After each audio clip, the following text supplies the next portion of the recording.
Guys, क्या आपको पता है कि हमारे देश में एक बार 0 रुपए के नोट भी छापे गए थे। अब आप लोग कहेंगे 0 रुपए के नोट वो किस काम के?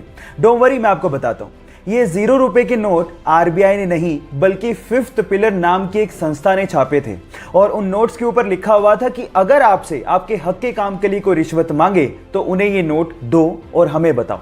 ये एक्चुअली एक तरीका था अपना गुस्सा जाहिर करने का, क्योंकि आपके हक के काम के लिए कोई रिश्वत क्यों मांगे। ये भ्रष्टाचार को कम करने का तरीका आपको कैसा लगा, चैट सेक्शन में लिखना मत भूलिएगा।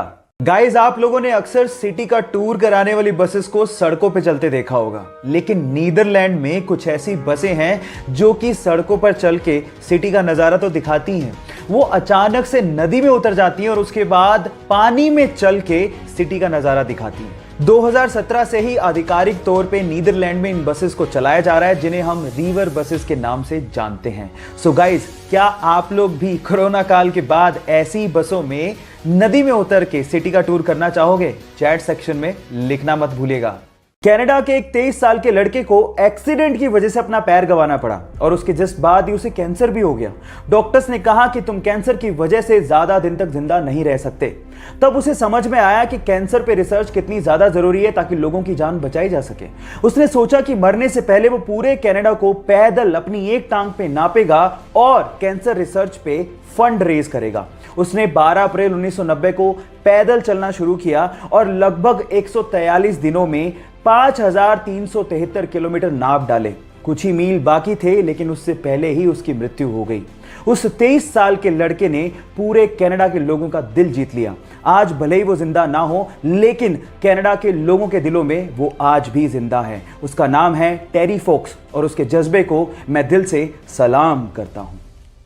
हमारे देश इंडिया के बारे में 2 ऐसे फैक्ट जिसे जानने के बाद आपको गर्व फील होगा। नंबर 1, चांद पे पानी मिला है, ये तो सब जानते हैं, लेकिन क्या आपको पता है कि चांद पे पानी की खोज किसने करी थी?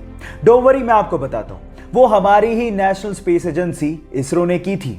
नंबर 2, पूरी ही दुनिया में नोबेल प्राइज को सबसे बड़ा प्राइज माना जाता है, लेकिन क्या आपको पता है कि पूरे एशिया में सबसे पहला व्यक्ति जिसे नोबेल प्राइज दिया गया था वो कौन था? डोंट वरी, वो भी मैं आपको बताता हूं। वो थे इंडियन, यस, रविंद्रनाथ टैगोर, जिन्हें 1913 में लिटरेचर के लिए सबसे पहले पूरे एशिया में नोबेल प्राइज दिया गया था। क्यों? इन 2 फैक्ट को जानने के बाद हुआ ना आपका सीना गर्व से चौड़ा? सो गाइस, इसको शेयर करना लोगों के साथ मत भूलिएगा। आर्मी, जिसके बिना किसी भी सुरक्षित देश की कल्पना नहीं की जा सकती, लेकिन अगर मैं आपसे कहूं कि इस पूरी दुनिया में एक ऐसा सुरक्षित देश है जहां पर आर्मी है ही नहीं, तो आप क्या कहेंगे? जी हां गाइस, उस देश का नाम है ग्रेनेडा, जिन्होंने अपना पैसा आर्मी बेसिस बनाने की बजाय बीचेस पे लगाया, एयरक्राफ्ट करियर बनाने की बजाय क्रूज और बोट्स पे लगाया। ग्रेनेडा, जहां पर ग्रेनेड नहीं बल्कि कोको का प्रोडक्शन होता है और बहुत ही यमी चॉकलेट्स प्रोड्यूस की जाती हैं। काश कि हर जगह ऐसा होता। No military, no weapon, no war. आपको ये आइडिया कैसा लगा? चैट सेक्शन में लिखना मत भूलिएगा।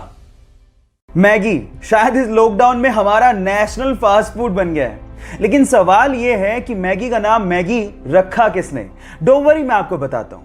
मैगी का नाम मैगी रखा इसके मसाला इन्वेंटर जूलियस मैगी के नाम पर, जिन्होंने सन 1863 में, जी हां 1863 में मैगी के मसाले को बनाया था और उसके बाद ये इंस्टेंट नूडल यूएस और फ्रांस में छा गया।